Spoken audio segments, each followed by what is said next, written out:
Your team can be your superpower or it can be your kryptonite. It truly is. And it's not because there's bad people and they have bad intentions. It's just likely we have hired like I used to hire, which was like, I like you. You're friendly. You seem like you should go here.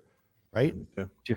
And therefore because after bad hire, I finally had to extricate myself from that. Cause I'm like, well, you make a decision too, when you make a bad hire, it's just like, I can't rely upon people. People suck. I have to do it all myself versus I just suck at hiring. And I think what you're saying, Peter, you drill down a couple steps down into like the entrepreneur and the entrepreneurial curse, and that we need implementers. What I think came of this was that you don't have to be all things, and that you should rejoice in the fact that you have core strengths and that you have certain areas that need to be backfilled in with other team members. But I saw, entrepreneurs were very much alike. We're all three entrepreneurial. We all need implementers. We need people to hold the vision.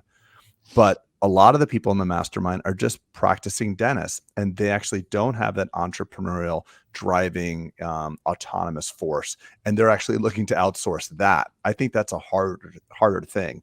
I think it's easier for us to find good implementers to implement the ideas that we have. I think it's harder when you don't have ideas. It's hard. You hear people like, I want to hire a CEO. That's a very good point. We've extricated ourselves from what we do. So Pete, to your point, we set the vision though. You're like, I want to buy this. I want to do that. I want it to look like this. That's the hard part. Correct. And we've all done a really good job of that.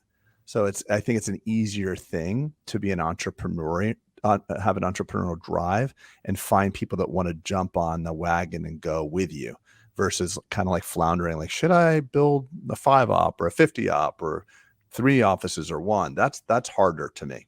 Well, I think one of the things that makes, I agree with Pete that this is universal across many industries, not just unique to dental. But one thing that dental is unique in, and that we are doers, we are technicians. You can cover a lot of sins and revenue. If you're sitting down at that chair, that your things are going to be just fine. So you can ignore all of it. You don't have to set a vision. You don't have to do any of the things that we have been able to do because we've extricated ourselves from that chair. But when that's the case, when you are a doer, you end up very much stuck in the mud of that never-ending cycle of being the nucleus of something. Well, so it is harder to pick your head up. You got to run.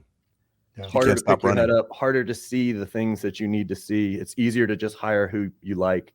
It's harder to get rid of the people you like. And then I think it brings up a kind of a next thing of going from what brought you here is not going to get you there. You may have the right people on the bus, but they may not be in the right seat. And then you have to actually make those decisions of, what am I going to do? Do I demote this person? Do I get rid of this person? Do I use this person for their strengths? And that becomes a very difficult decision to someone that doesn't. Has anyone ever demoted someone successfully, by the way?